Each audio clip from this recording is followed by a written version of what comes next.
करने में, 35A खत्म करने में, चाहे वो प्लेसेस ऑफ वर्शिप एक्ट 1991 खत्म करना, वो अनकॉन्स्टिट्यूशनल है, उसकी कानूनी लड़ाई सुप्रीम कोर्ट में लड़ने का काम हो, चाहे वफ एक्ट 1995 असंवैधानिक है, उसकी रिसर्च का काम हो, और जो देश के सामने इंटरनल सिक्योरिटीज के इश्यूज हैं और कौन से ऐसे व्यक्तित्व हैं इस देश में जो राष्ट्र विरोधी काम कर रहे हैं, उसमें स्पेशलाइजेशन का काम हो। ये सारे समाज के और देश के, राष्ट्र के अलग अलग महानुभाव आपके सामने हैं और मैं इन सबके सामने बात रखना चाहता हूं और आप सबके सामने बात रखना चाहता हूं कि काशी विश्वनाथ के केस में इन सबका हमें आशीर्वाद प्राप्त है, इन सबका मॉरल सपोर्ट, इंटेलेक्चुअल सपोर्ट हमें प्राप्त है।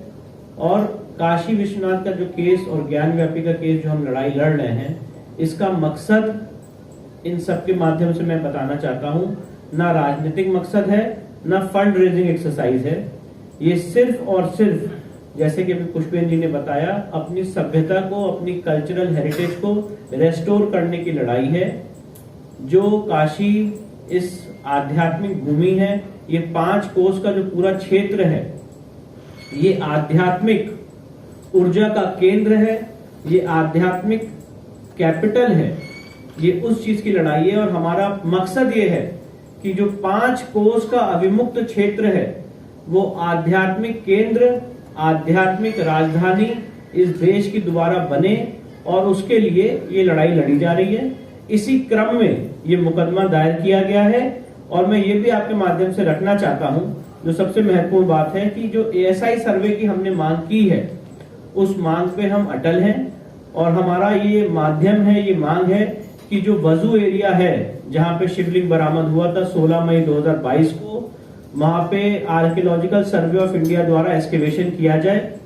और कल एक चैनल पे, प्रतिष्ठित चैनल पे, आर्कियोलॉजिकल सर्वे ऑफ इंडिया के डायरेक्टर ने भी यही बात कही कि बहुत सारे ऐसे माध्यम हैं जिससे ये पता लगाया जा सकता है कि ये शिवलिंग कितना पुराना है, इसका क्या लेंथ है, विड्थ है, क्या ब्रेथ है इसकी। तो ऐसी बात नहीं है, हमने जो अपनी एप्लीकेशन में लिखी है, आज तक ये बात भ्रम फैलाया जा रहा था समाज में कि ऐसी कोई तकनीक नहीं है कि बिना शिवलिंग को क्षति पहुंचाए हुए ये पता चल सकता हो कि ये शिवलिंग कितना पुराना है। कल आर्कियोलॉजिकल सर्वे ऑफ इंडिया के डायरेक्टर ने ये स्टेटमेंट देश के सबसे प्रतिष्ठित चैनल पे दिया था।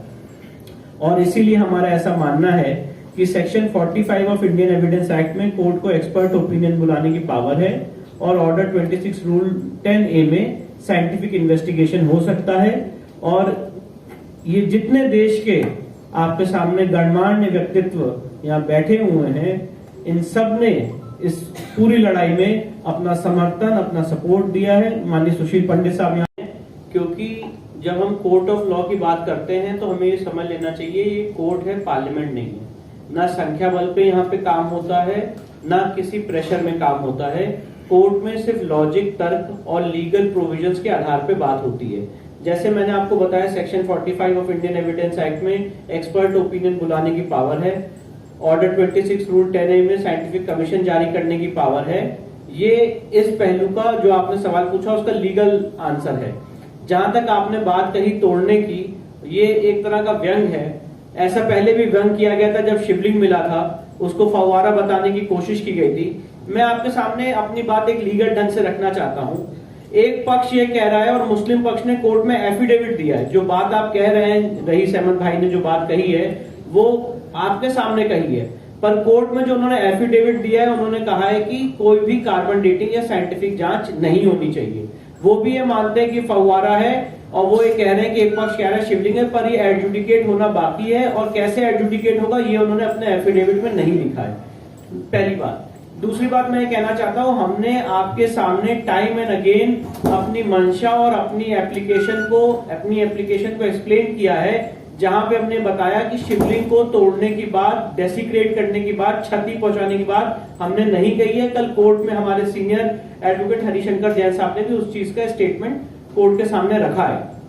हम ये चाहते हैं कि बिना शिवलिंग को क्षति पहुंचाए हुए एक साइंटिफिक ढंग से इस चीज की जांच की जाए, और उसमें उस जांच के बहुत सारे लेयर्स होंगे, चाहे उसमें एक्सकेवेशन हो, चाहे उसमें आर्गन डेटिंग हो, कार्बन डेटिंग हो, जीपीआर सर्वे हो। जहां पे कार्बन डेटिंग हो सकती है वहां पे कार्बन डेटिंग होगी, शिवलिंग की नहीं। पर उसके इर्द गिर्द की एरिया की आर्गन डेटिंग होगी। और एएसआई के एक्सपर्ट्स ऐसा मानते हैं कि हाँ ये चीज पॉसिबल है, संभव है। उसके लिए मैंने आपको डायरेक्टर ऑफ एएसआई का कल जो स्टेटमेंट आया उसको भी आपके सामने कोट किया है।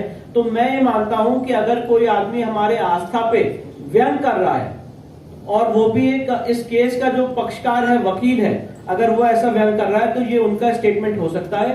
पर हम अपनी बात हमेशा लीगली रखते आए हैं और लीगली हम ये साबित करेंगे कि वो फाउंटेन नहीं है, ये हमारे आराध्य का शिवलिंग है जो बहुत पहले से वहां पे स्थापित है। कश्मीर में जो हिंदू मंदिरों की हालत हुई और कैसे प्लेसेस ऑफ वर्शिप एक्ट के विरोध में, सेक्शन 3 के विरोध में वहां हजारों मंदिर तोड़े गए, उसके रेस्टोरेशन की बात हो, ये सारी चीजें आगे आने वाले समय में उठेंगी। पर मैं ऐसा मानता हूं कि जहां तक ज्ञानव्यापी के केस का संबंध है, ये लीगल तौर पे हम लड़ रहे हैं और हमारा एक ही मकसद है, यहाँ पे ना कोई फंड रेजिंग एक्सरसाइज करना है, ना इसको एक राजनीतिक चीजों का केंद्र बनाना है। सिर्फ और सिर्फ ये लीगल लड़ाई है और ये लीगल लड़ाई के माध्यम से जो इतिहास में तलवारों की नोक पे हुआ वो कलम से रेक्टिफाई किया जाए, ये उस चीज की लड़ाई है।